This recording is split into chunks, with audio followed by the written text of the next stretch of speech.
নমস্কার বন্ধুরা, আজ আমি আপনাদেরকে দেখাচ্ছি আলুর চপ। দেখুন কীরকম বানাচ্ছি। আমি এখানে 4টা আলু সিদ্ধ করে রেখে দিয়েছি। আলুগুলো ভালো করে মাখিয়ে নিতে হবে।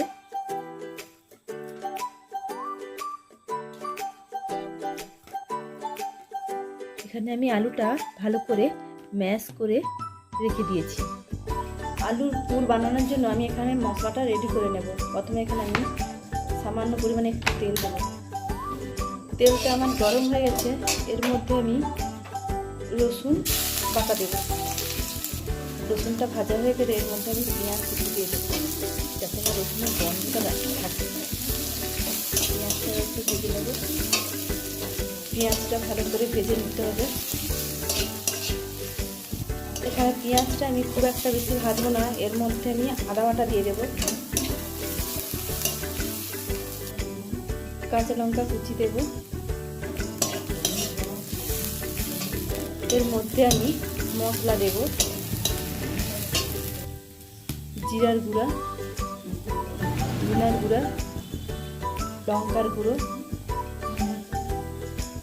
আর দেব স্বাদ মতো লবণ। দিয়ে আবার মশলাটাকে ভালো করে ভেজে নিতে হবে। আর সামান্য পরিমাণ হলুদ দেব। এর মধ্যে আলুটা দিয়ে ভালো করে মাখিয়ে নিতে হবে।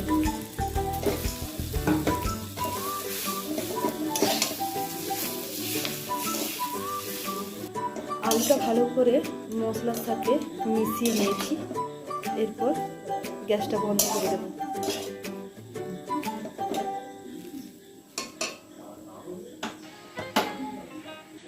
আলুর পুরটা এখানে ঠান্ডা হোক, ততক্ষণ আমি ব্যাটার বানিয়ে দিই বেসনের। এখানে আমি 4 চামচের মতন বেসন দেব।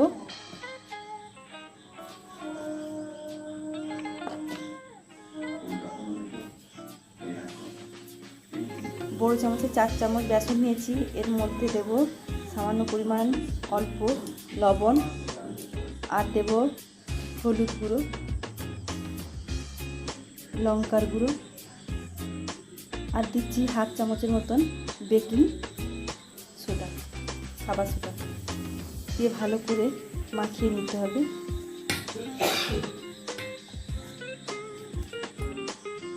এই বাটিতে আমি 2 কাপের মতন জল নিয়েছি। আমি একবারে সব জল দেব না, অল্প অল্প করে জল দেব। আর বেসনটা ভালো করে ফাটিয়ে নেব।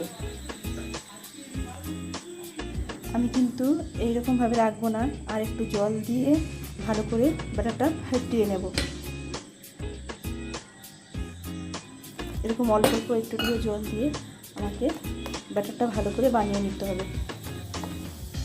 ব্যাটারটা আমার ঠিক এইভাবে ফেটানো হয়ে গেছে। আর আমার 2 কাপের মতো জলের মধ্যে এই এতটুকু জল বেশি হয়ে গেছে। আর ব্যাটারটা ঠিক মতন হয়েছে কিনা দেখার জন্য আঙুলটা ডুবিয়ে দেখবে। ঠিক এইভাবে আঙুলের মাথায় লেগে রয়েছে, তাহলে ভাববে হয়ে গেছে।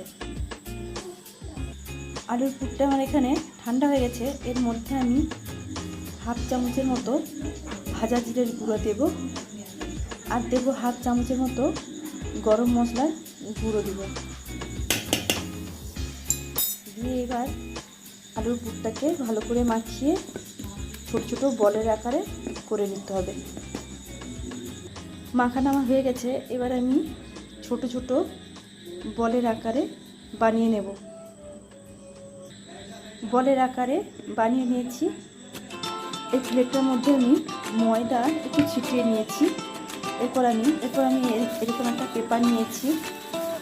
পেপারের মধ্যে আমি এই আলুর পুরটা নেব, নিয়ে এর মধ্যে রেখে হালকা করে পেস্ট দিয়ে হালকা করে চেপে দিতে হবে।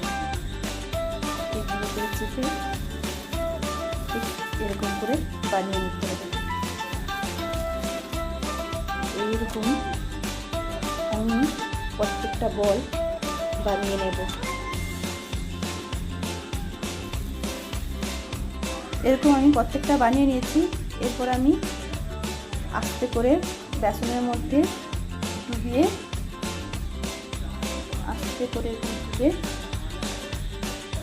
তেলের মধ্যে দিয়ে দিতে হবে। আমি আরেকটা দেখাচ্ছি।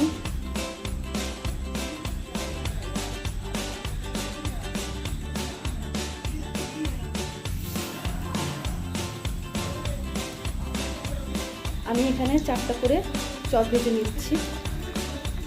আমি এখানে একেবারে লাল মতন ভাজবো না, দুবার করে ভাজবো। একে হালকা ভেজে এবার আমি একে তুলে নিচ্ছি।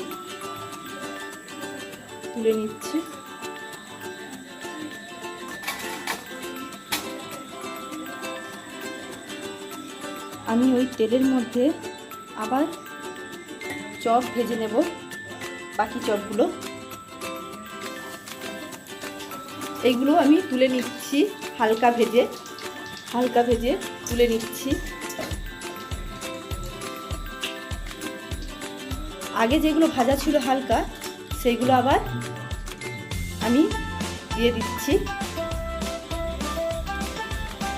এগুলো এবার ভালো করে লাল করে ভেজে নেব, তাহলে ভিতরে ভালো করে ভাজা হবে, মশলাগুলোও ভালো করে ভাজা হবে, সিদ্ধ আর একটু ভালো করতে হবে।